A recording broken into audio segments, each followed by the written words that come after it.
intro. Well, hello, Jude. How are you? Better than nothing. Ooh, that's good. I think. Well, first of all, thank you for doing this interview. Pleasure. So, the first thing, I just want you to tell us about you a little bit and your background in drumming. Where did you start? Where did I start? Well, I started when I was growing up in London, when I was only in my second year of secondary school, year 8. And that's when I first had lessons back in 2019. But before that, when I first started... 2019? That's when I first started lessons, yeah. But like, That's crazy. but when I started fiddling on the kit Yeah.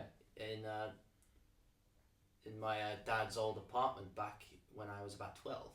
So not as early in life as other people. Yeah.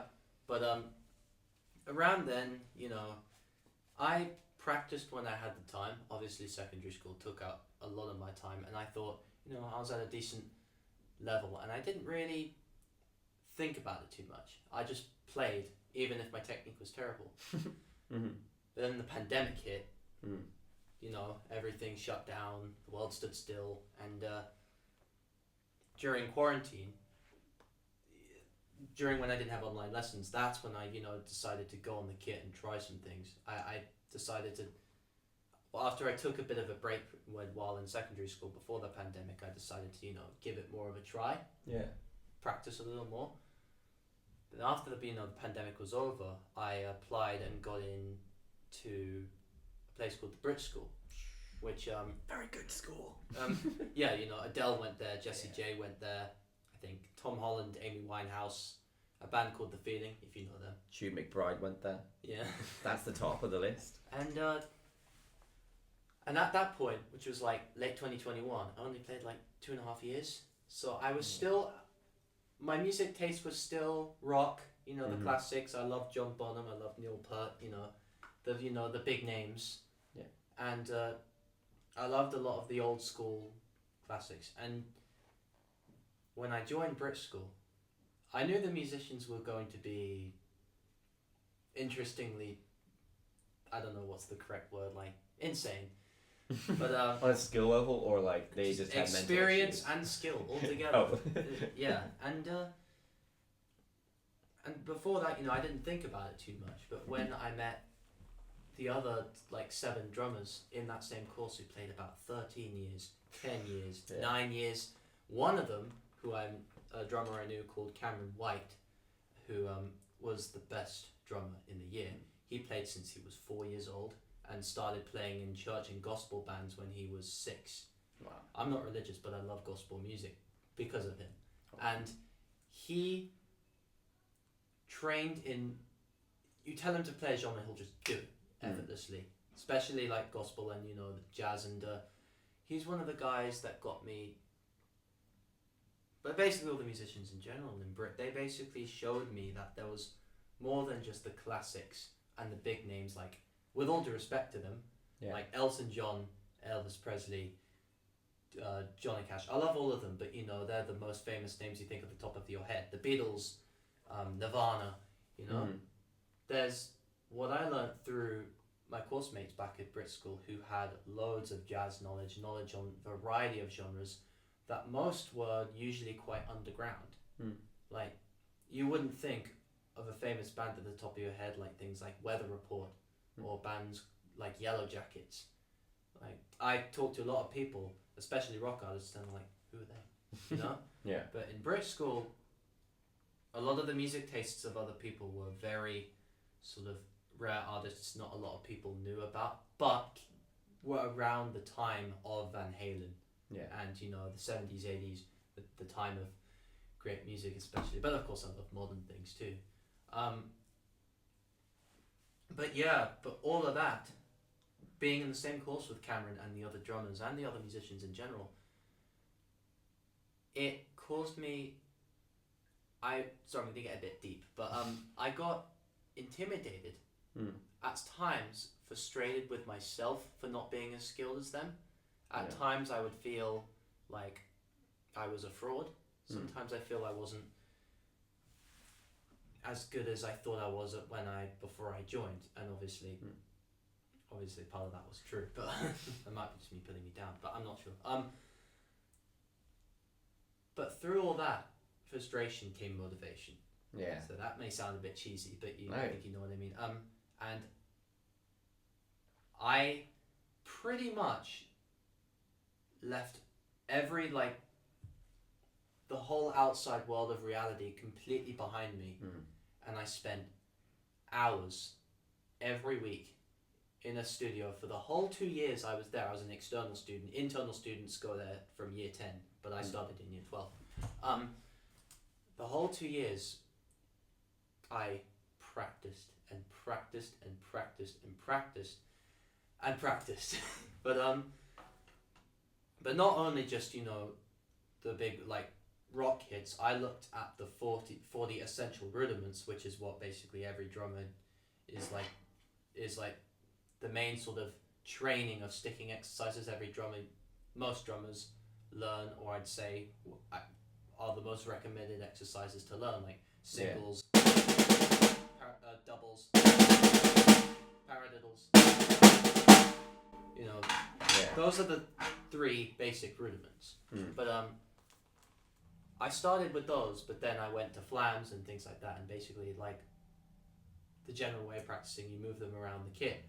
And obviously looking more into my tightness in swing.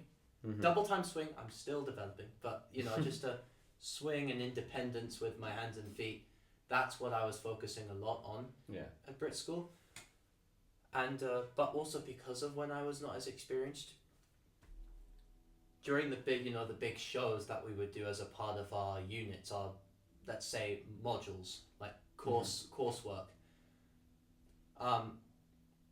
the most experienced drummers got most of the work in the shows. And back in the time, that ticked me off, because obviously I think they should give people more tenderfoot chance. But I could understand why they were giving me more easy stuff. They knew I was less experienced. They knew that they wanted to try and go easy on me. But really, my mindset was I wanted to get something maybe a bit above my alley, so I could actually take some time to get as productive as possible. Maybe something above my limit. But yeah, so I think if it weren't for the intense practicing and the slight intimidation from how a lot of people were more experienced, because I joined the game much later than a lot of the other people, I wouldn't be where I am in Falmouth now, and I don't think I'd be in the Razz The Rose. And then, obviously afterwards, after I finished Brit, I was at a pretty decent level. I joined Falmouth, and since I've been in Falmouth, I've been getting told by a lot of people that I'm one of the most decent drummers in the course. But I mean, I don't like to self-compliment, but I mean, I'll take it as a compliment when other people tell me, but I don't like to tell people, oh, I'm great, because obviously I don't want to have a big ego. You're very humble. But I think the fact that you've played, for relatively speaking, in the I think most musicians that I know have been playing since they're young. And I think the fact that you've really only seriously dedicated yourself to it for, what would it be, 5 years now? For 6 years now, but over the 2 years, say 3 years, that's crazy. I focused more on drums more than everything else in life. That's insane. You're the best drummer I've played with so far, and have heard play, and it's insanity. All right, next question. All right. So I was waffling it. No, it's good. I like it. Does your drumming style influence the music the band makes, and if so, how? The answer is yes. So maybe just how does it influence the band, I guess. How does it influence the band? Yeah, stylistically. Whatever songs you make, obviously you're one of the greatest songwriters I've worked with, and you come up with very interesting chords, especially, and rhythms, especially as well. I think it's very easy for me to come up with innovative rhythms to the style that you do. And what I like to do with the band is think of, I mean, in a lot of bands I'll play quietly, a lot of the bands you tend to have the sort of basic a lot of people have been playing this sort of bit, or the basic swing beat.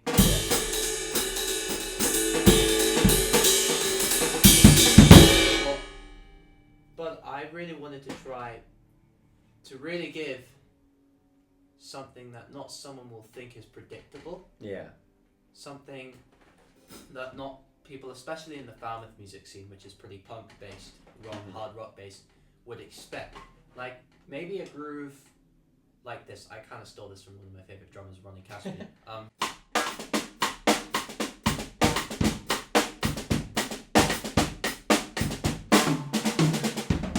What I like to influence into the band is a rhythm you don't expect. A rhythm that's, groovy, and you can obviously know where the 4/4 is if it's a 4/4 beat. You'll know what the time signature is in.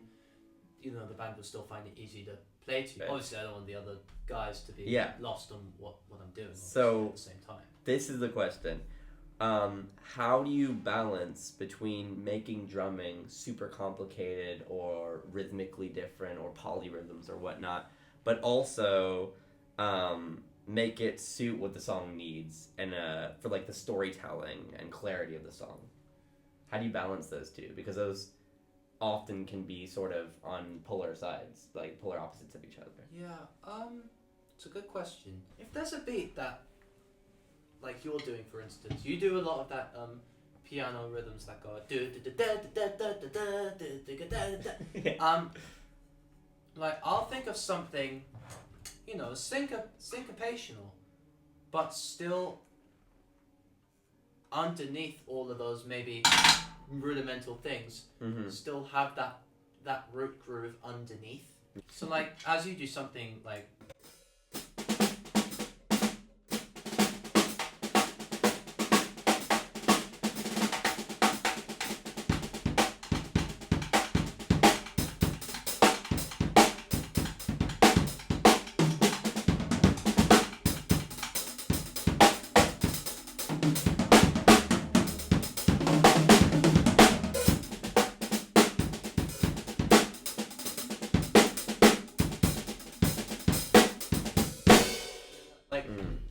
still has that hum groove, like that, especially that I try to comp with your piano playing. But it's still, I think I'd just say it still has the seasonings around it that catches people's attention. Yeah, that makes if that answers your question.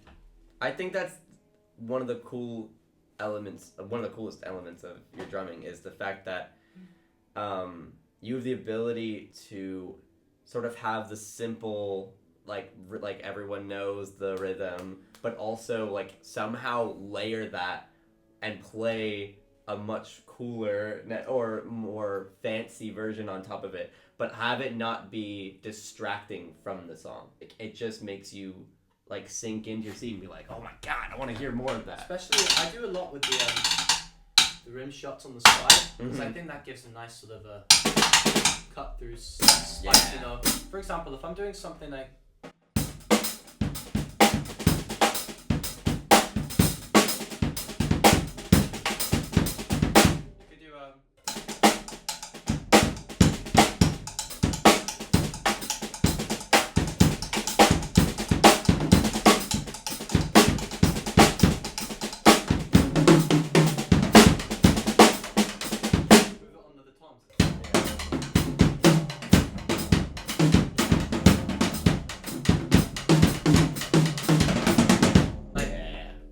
you could do it's still the same groove, different feel. Yeah. But you could do so much of that, especially in different sections, but people still know what the groove is, but walking around it. That's so cool. Okay, this kind of different vibe, but the next question is, for the Razz the Rose specifically, do the drums always determine the tempo? And if not, where do the drums follow the tempo of other instruments? I will usually simplify the groove, first of all, if, for example, the piano is leading, if it's more like a lyrical based thing. Yeah. If it's more about the singing, the lyrics, and, the piano playing. For example, what's a good song example of one of yours? if it's like silence, Mm. that's piano based, and Yeah. the tempo changes a lot on that. That's why I just think to complement that, just.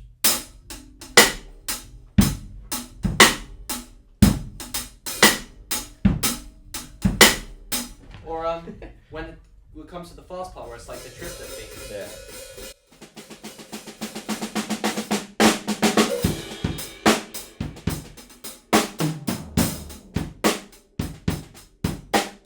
It's a more simple groove, but occasionally, just to be a little naughty, I'll do something like.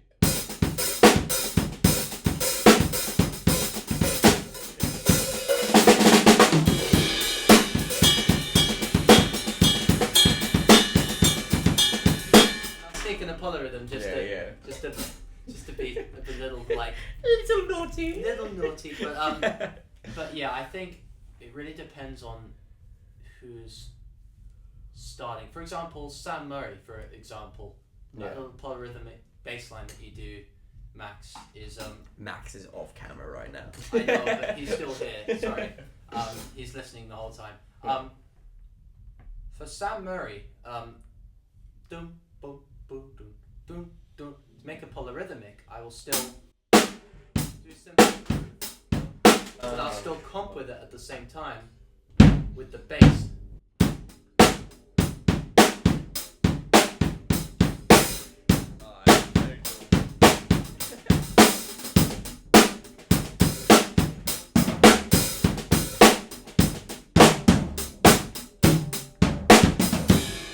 I have a habit of sticking my tongue out every time. I don't know if people have seen footage of Razz The Rose see me every time with the drums. I'm like. But anyway, I hope that answers your question. All right. Last question, because we're running out of time.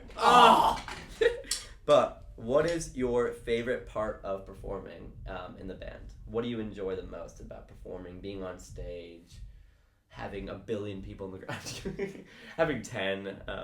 Yeah. Definitely not Ringo Starr's answer. What is Ringo Starr's answer? I get the girls. I'm not Sean Connery. I'll let you know that. But yeah, that's a big question. And you've got good 1 minute. No, I'm just kidding. It's a good question. One of it is revealing the certain songs where I decide to go all out with experimenting with what unpredictable groove. I mean, I don't like to call my grooves unpredictable because I sound like I have a bit of an ego. Oh, my grooves are not like any other. That's not really what I'm saying. Yeah. Grooves that I intentionally try to make unpredictable. Yeah. Showing those to the people watching is definitely a big thing I enjoy. But I think partly also is especially if there's a friend of mine who's a drummer in the audience who I know is going to come, or waves at me, I will just to give them a little wink, put in a fill or sneak in one of the grooves that they have once played. That's cool. That's something I enjoy doing a lot. Basically giving them a compliment, saying you're an inspiration. You know?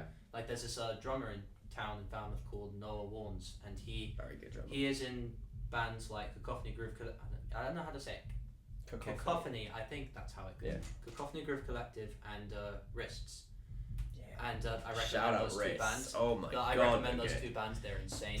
Noah Warnes is a beast. Check him out. But yeah, I will steal things from him. I will steal things from him a lot. But back to your question. I think it's also the excitement on who's gonna come. Yeah. As well, who's gonna come and watch? Is it someone who I'm close with, someone who I want to be close with? Just not like that. No. The special lady in the. No. I think the improv as well is kind of also what I enjoy a lot about it, if it's necessary for the moment of the tune. So yeah, I agree. It's as best as I can put it. Yeah. Well, cool. Well, thank you for doing this interview. It's been very fun. Hope you guys enjoyed. The next video that will be out is with the famous trumpet player Sacha. So make sure to check that out, and all of his links and whatnot will be in the description, obviously. But come on, you all follow Jude anyways. Like, let's be real.